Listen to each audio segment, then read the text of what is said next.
The gunner dropped off the technical before I heard the shot. That was the first thing.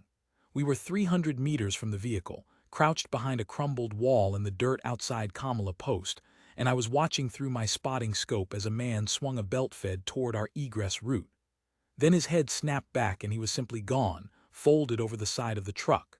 The crack reached us half a second later, a short, flat sound, almost polite, and completely without a source. I swung the scope uphill toward the ridge we had cleared that morning and saw nothing. No muzzle flash, no dust column, no movement on the rock face. Whoever took that shot was running a suppressor, knew their firing position cold, and had picked the exact right moment. Petty Officer Decker nudged my shoulder. That wasn't one of ours. I told him to keep his head down and stay focused on the second truck. That is where this story begins, and I have been turning it over in my head for 2 years since, because of what it led to, and because of what I said the night before that I still regret. We had rolled in the previous evening, 4 SEALs from Team 7, running overwatch support for a link-up between a partner force element and a rifle company from the 82nd. The post at Kamala was a repurposed agricultural storage facility, low walls, corrugated metal roof, 3 interior rooms that smelled of motor oil and old grain sacks. The officer in charge was a Navy captain named Devereaux who ran a tight, quiet operation. He briefed us professionally, walked us through the terrain model on the folding table, and then introduced the asset who would be running independent overwatch from a separate position up on the high ground. She was a woman, roughly 40, with a calm, pale face and the kind of stillness that does not come from peace. It comes from long practice at control. She wore a plate carrier over a field shirt, a weathered name tape that read CARRIS on the chest, and operational gear that had clearly seen work. Not issued yesterday gear. Used gear with stress marks on the webbing and carbon stain around the suppressor threads of the rifle case at her feet. She gave a short brief on her proposed firing position, her firing solution angles, and her call sign. Her call sign was Iron Widow. And that is when Admiral Turn walked in. He was a visiting senior flag officer doing a regional command tour, and he had 2 aides and a press officer trailing him and the general air of a man who had not been in a small room with a live targeting problem in some time. He moved through the room shaking hands, asked a few routine questions about force disposition and medevac coverage, and then his eye landed on the woman Karis, and he said, loud enough for the entire room to hear, "And what's your call sign, Sergeant?" She was not a sergeant. She was not a sergeant by a considerable distance. She said, "Iron Widow, sir." The Admiral glanced at one of his aides with a small smile. "Iron Widow." He said it the way a man says a thing he finds mildly amusing at someone else's expense. That's quite a handle for a support asset. Then he turned back to Devereaux and asked about the rotary medevac contingency, and the moment moved on like it was nothing. I did not say anything. None of us did. Decker caught my eye and I saw what I was thinking reflected in his face. Polite skepticism, the kind a man in a hard profession extends to someone he has not yet seen perform. That is fair enough. We had earned our call signs over years of hard rotations. We did not know what she had done to earn hers, and a man who has not seen you work has no reason to start from belief. Back in the bunk room that night, I told Decker I thought the whole arrangement was unusual. A woman running solo overwatch on a SEAL team link-up, no unit patch on her carrier, no explanation of who she worked for. Decker said she had been cleared by Devereaux personally and vouched for by someone above Devereaux, and that was enough for him. I said I hoped her fundamentals were as solid as her gear looked. He told me I was wasting good sleep time and rolled over. Through the thin wall, I heard her working with the fire support officer on range cards. She ran through elevation corrections by memory, cross-checked them against the printed dope sheets in her data book, then reran them looking for anything she had missed. She flagged a wind shear possibility in the middle third of her first position sight picture, a thermal gap between the valley floor and the upper ridge that could cause unpredictable horizontal deflection in the midday heat. The fire support officer had not caught it. She had. I listened through the wall and said nothing to the others. She was on the ridge before dawn. We hit the technical ambush at 6:15. Two gun trucks had positioned on the far side of a dry wash, set up to catch our partner force vehicles in a narrow channel with no lateral cover. The first burst hit the lead truck's front axle as we were 50 meters from the funnel point.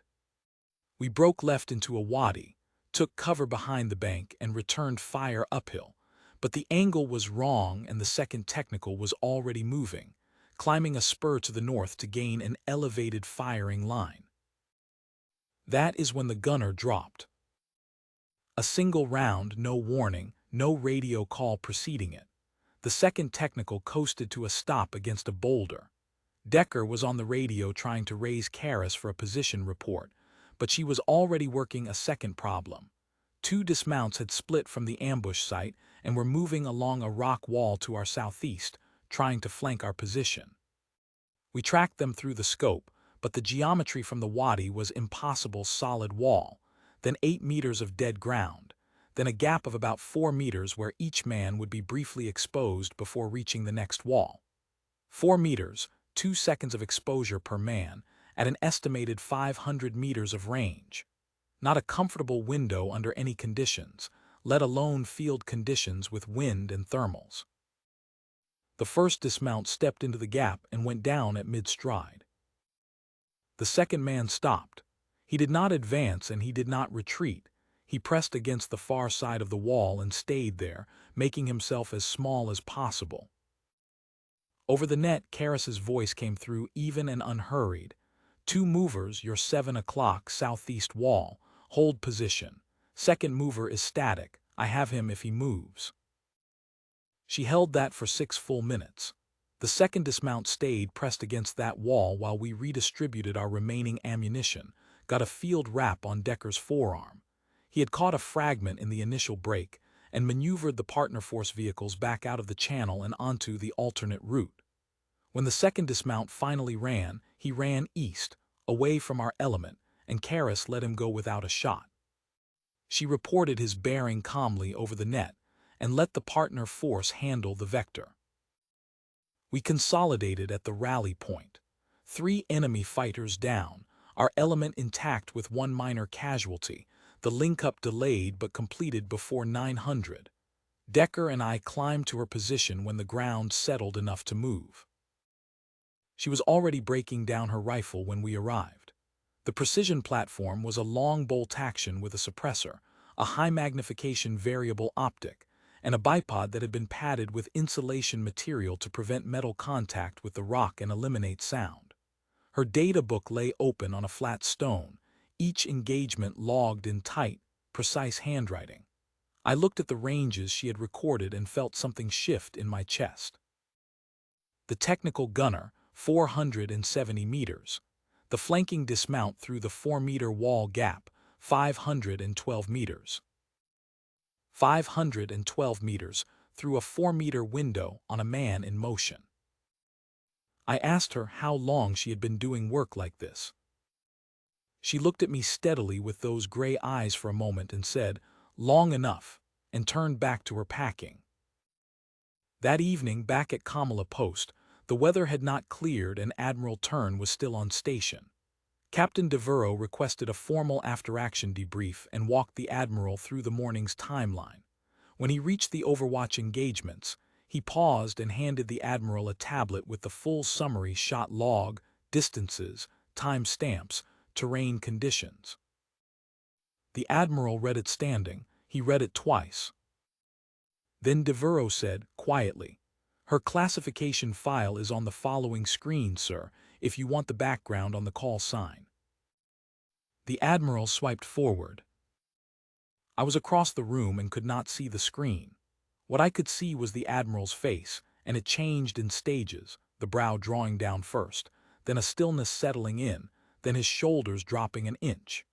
He looked up at Devereaux without speaking, looked back at the screen, and then pulled out the nearest chair and sat down in it without looking for it, the way a man sits when his body has processed something his mind is still catching up to.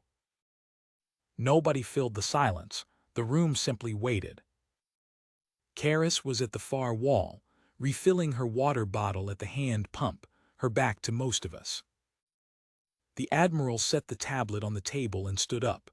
He crossed the room and stopped in front of her.